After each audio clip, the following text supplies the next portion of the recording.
سورہ نصر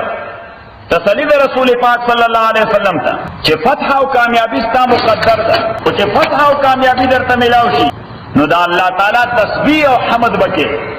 او د امت لپاره به استغفار غواړي.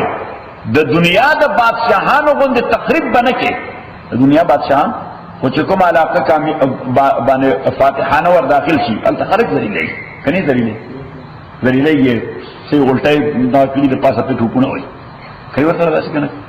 دغه چل کې ذلیلول پیغمبر صلی الله علیه وسلم دا هیڅ څه باندې وکړه مکه معظمه کې چې کله ورای فاتحانه انداز کې ابو سفیان رضی الله تعالی عنہ چې له تازه ایمان راوړ او د مکی چیف د پیغمبر صلی الله علیه وسلم خلاف پورا دا اتن نه کال جنگونه کړی دي. جرنیل یو طرف ته پیغمبر صلی الله علیه وسلم لیډ کو بل طرف ته ابو سفیان کو ادوار اصغر او زوم پیغمبر صلی الله علیه وسلم پیغمبر صلی الله علیه وسلم سره لور ده ام حبیبه رضی الله تعالی عنها او ام حبیبه د ابو سفیان لور ده د پیغمبر صلی الله علیه وسلم بیبي ده زمونږه مور ده نسخره هم ده بل طرف ته کافر پورا 9 کال مسلسل د پیغمبر مقابله کې لیډ کېده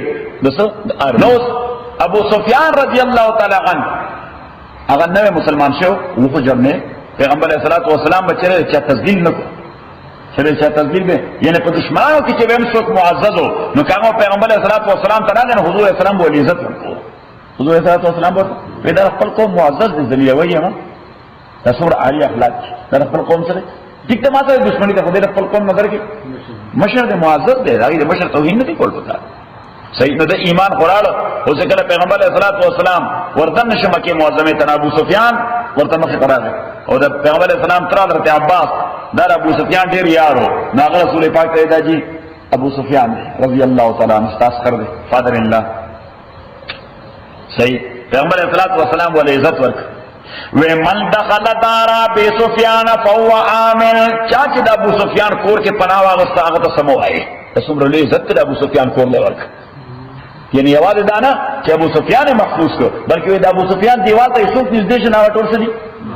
محفوظ دی ته اسم وای ایته اسم وای حضرت ام هانه د پیغمبر صلی الله علیه وسلم د تر لور د علی خور ده درځي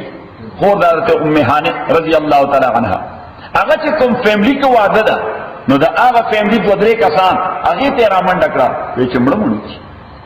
ته ام هانه ته رامنډ کړه اورندار وتا سورندار وای دا اورندار وای حضرت امهانی تیرا منډه کړه او ورته ما دې کور ته دن نشي حضرت علی چې دې روړو هغه تور راځي ته چرته پټ کړی دي چرته پټ کړی دي حضرت امهانی رضی الله تعالی فور رسول پاک ته आवाज وکړ یا رسول الله او دا الله پیغمبر ما وی خپل دوه ورون له پناه ور کړی دا زما روړو ته هغه مړی چې دا پیغمبر دشمنان دي دا الله دشمنان دي پیغمبر صلی الله علیه وسلم ورته او خاندل ورته من دخل دار ام هانه فهو امن ام هانه کور کې چا پناه واغسته محفوظ دی ورته واپس شه صحیح تکړه ډیکلریشن وکړه څه شو ټو پرملګیټ الله پیغمبر صلی الله علیه وسلم اتارټي ول الله ضرور بسره خپل مبارک نه کوم خبر راو تاسو لا دا قانون دی به ته واپس شه صحیح شو او بیا د خلکو منډي والے چې خدای دې څه بکای را سره ځکه مونږ دا لس کال نه چې درویش کال دې داسې درځولې دا پیغمبر مو سره د مرګرو درویش کال داسې درځولې چې لکه مونږ ودې غو مونږ ته ډنډ کې پلي کیږي په وو کې براته پلي کیږي د حسین نو ټول خلکو منډي والے پیغمبر علیه الصلاۃ والسلام اعلان وکړ من اغلق علی باب دار فهو امن چا چې وزار پس د کور دروازه بند کړه ورته موای صحیح صحابه خو مخ روان دي بیت الله طرف روان دي بس خلک وګوره یې زر دروازه بند شي چیرې مړ مونږ نو دا څنګه چې گویا زنجیر واچي یا قفل واچي یا قلف واچي نه بس دروازه را بند کی رسول محمد اسلام یې چې دروازه را بند کړه بس سموي ولا دا امن واغست صحیح او ډیر خلک دا چې خپل کورونه خطا شي هیبت په سړی والی ورته خپل کور دی معلوم صحیح نو پیغمبر علیه الصلاۃ والسلام یو بل اعلان وکړ ومن وصل الى بیت الله فهو امن چا چې بیت الله ته ځان رسول دې ټول پامن دي بس خلکو بیت الله واخلا خو میدان بس بیت الله ته ودرې دل چا کېره پیغمبر علیہ الصلوۃ والسلام راغی بیت الله ته وردن نشو دوه رکعات منځو فسبح بحمد ربک اذا جاء نصر الله والفتح كالجراش امداد الله کامیابی ورأیت الناس او من خلق يدخلون في دين الله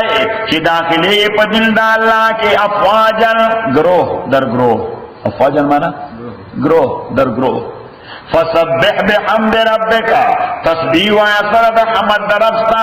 वस्तगफिरहु, अब खनवार अल्लाह ताला ना, इन्नहु कान तव्वाबा, ताकि सरदा अल्लाह ताला दे तौबा कबल उनके नो बखनवार नफल उम्मत तपारा है।